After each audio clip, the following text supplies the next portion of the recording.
Let them talk. Let them roll their eyes. Let them underestimate you. Let them tell stories about who you are without ever knowing your name. You don't need to respond. You don't need to explain. You don't need to fight. Because when you know your worth, you stop trying to prove it. That's Stoicism. It's the calm in the middle of chaos. The silence that speaks louder than shouting. The inner strength that doesn't need validation to stand tall. But let's be honest, this world doesn't teach stillness.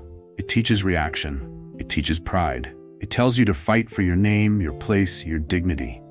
But the Stoics would say, dignity isn't something they can give you. It's something you decide to carry. You've been disrespected, mocked, ignored. We all have, and in those moments, the pull to react feels overwhelming. Your heart pounds, your breath shortens, your ego screams, but you are not your ego. You are not your worst emotion in your weakest moment. You are what you choose to do next. That's where the gap lives, the small space between what happens and what you do about it. And in that space is everything. The Stoics trained themselves to protect that space, to expand it, to own it. Because once you master that, you master yourself. You walk through the same world as everyone else, but nothing gets inside you. The noise stays outside. The storm doesn't breach your walls, not because you've shut down, but because you've built yourself up. With clarity, with discipline, with vision. You see, being Stoic doesn't mean you don't feel. It means you decide what deserves your emotion. Anger, it shows up.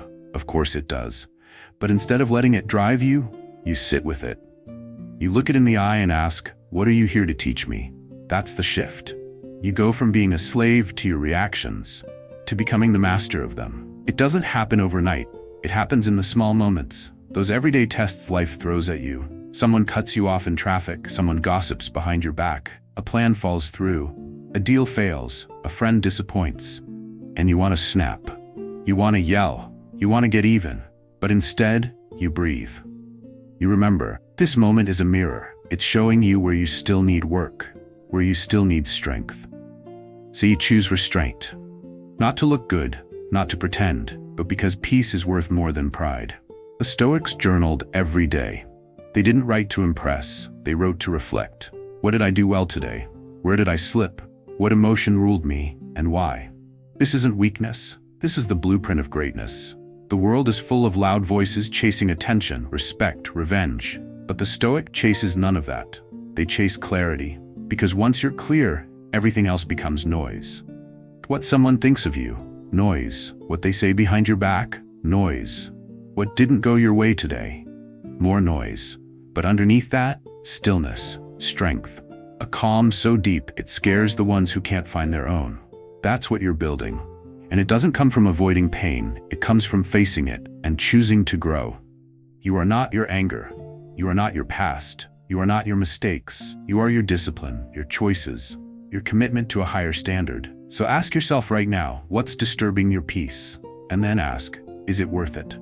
Because most of the time, it's not. Let the world misjudge you. You know who you are. Let them underestimate you. You know where you're going. Let them think they won. You know what you're building. And what you're building, it's bigger than them. So for the next 7 days, try this. Track your triggers. Every time something irritates you, pause. Don't speak, don't react, just pause. Feel the emotion. Let it rise and then let it go. Write it down at night. What happened, how you handled it, how you'll handle it better tomorrow. That's how a Stoic is made, not in theory, in practice. You don't need to be perfect, you need to be present. Calm is not weakness, it's a weapon. Use it.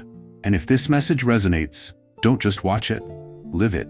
Subscribe, share it, join others walking this path. Because this journey isn't about having all the answers, it's about mastering the only thing that ever truly belonged to you, your mind.